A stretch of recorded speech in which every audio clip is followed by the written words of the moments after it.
Hello, my name is Stan Walk. I'm the president of the company here at Destiny Solutions, and today we're going to do a how-to video, step-by-step instructions on ingress testing on the Deviser DS2500Q. Without further ado, let's get started. Thank you. We are live here at Destiny Solutions today, getting ready to do the ingress testing with the DS2500Q by Deviser. Obviously, we power the meter on, and this is what the screen is going to look like when it comes up. You want to hook your lead into the RF in of the meter. There are two ports up there on the top. You want the RF in. And then this test for ingress should be done at the tap after the install is completed. First thing you want to do is confirm that the measurement setting is set to dBmV. And the way to do that is to go to the setup on the soft key right here. And then you want to hit measure on the soft key here. And then you see the three different choices. You want level limit highlighted right here. And then you want to select the one in the center. That is the proper measurement for the cable TV world. And that actually is all you need to do, and then that confirms your correct setting, measurement setting. And then you just hit the home button, the green button with the house on it down here, and it's going to bring you back to this screen.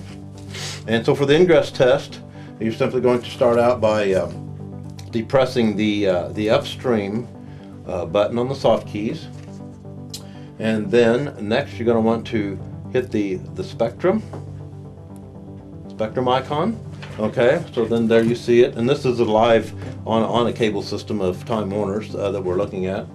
Okay, so now you have that screen up and you're looking at your ingress. What you need to do next is just to confirm that you have all the settings proper across the top here. So, and all this is a touch screen. So you hit the start, and you want 4 megahertz here. You can see it highlighted.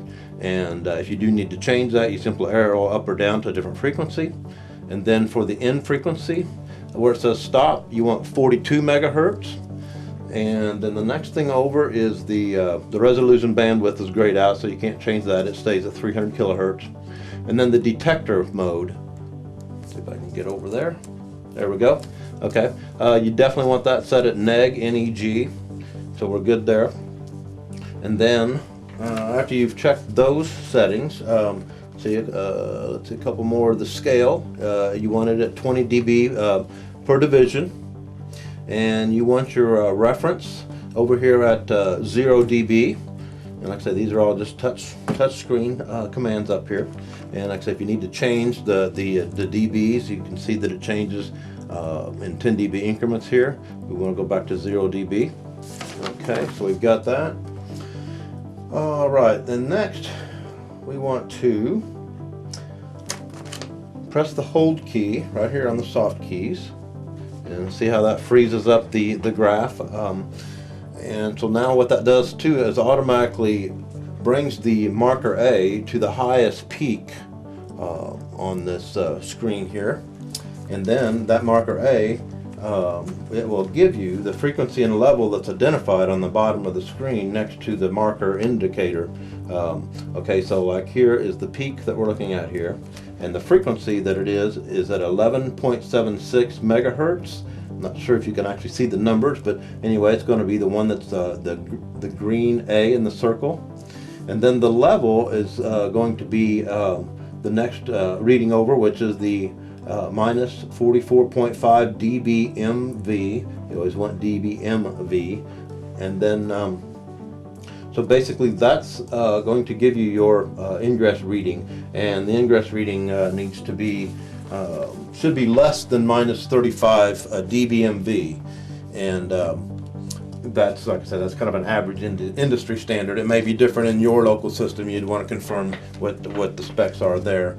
So greater than, since this is a negative number, would be minus 34, minus 33 dBmV would be greater.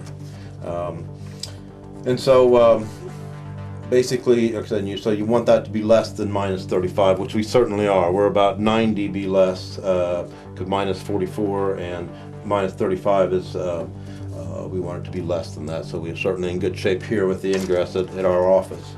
And so you've done this at the tap, and you wanted to do it with the modem offline as well, and it's very important.